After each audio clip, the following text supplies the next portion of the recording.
Since elementary school, we have been taught drills to protect ourselves from a potential threat on our lives in school. It is terrifying that things have progressed to the extent where going to the malls, movies, schools, festivals, and even places of work have become a danger to our lives. On October 1st and 4th, Marco Island Academy's editorial board of TheWave hosted interviews with two candidates running for Florida State House of Representatives, District 81. We asked Republican candidate Yvette Benarroach and Democratic candidate Charles Work one concern that was emphasized was the discussion of gun laws and the threat it has on high school students. One of the questions we asked them to respond to was, what is the answer to protect ourselves? When Democratic candidate Charles Work was asked, he started off his answer by discussing the NRA and their role in this issue. He then proceeded to give tangible actions and solutions.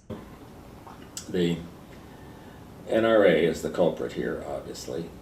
It is not quite as strong as it used to be, but every time there's a mass shooting, every time there's a school shooting, all the people who support the NRA will say is that God bless them and say prayers. Mr. Work then transitioned into his ideas and thoughts of restricting gun distribution and bettering the laws of who can obtain these weapons.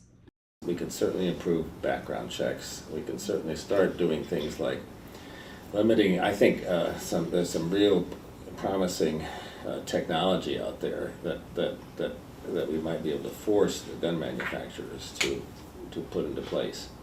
One is basically a form of a gun lock. The person who owns the gun can handle it. Who is registered to own the gun can handle it.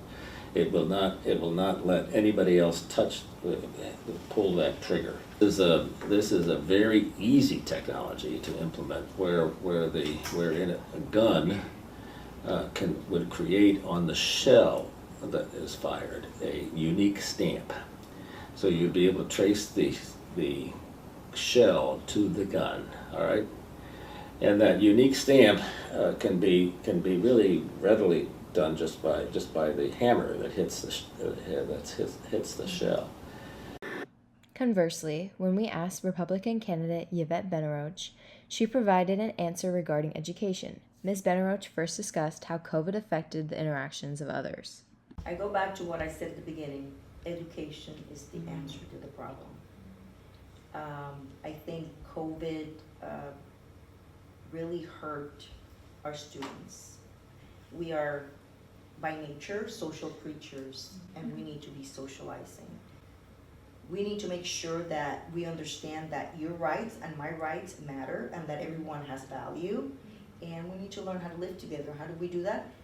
Go back to the education. Make sure that we, from early learning all the way to college, we make sure that kids understand that it is not about one person, you. We can't be selfish because we all have to live together, even with the environment, water, animals, wildlife, and Ms. Benarroach also provided her thoughts on how important an emotional attachment within students and people in society can be.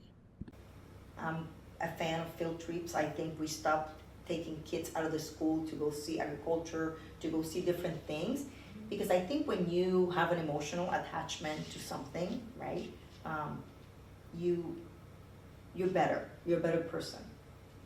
I give an example. I always tell my guys, make sure you treat our customers right, because if they like you, they most likely won't fire me, right? Because they have that emotional connection to the workers. It's the same thing, and I think we lost that in COVID. Like, I do believe we lost that emotional connection, and then technology comes into play. Like, with technology, like, you're really not interacting.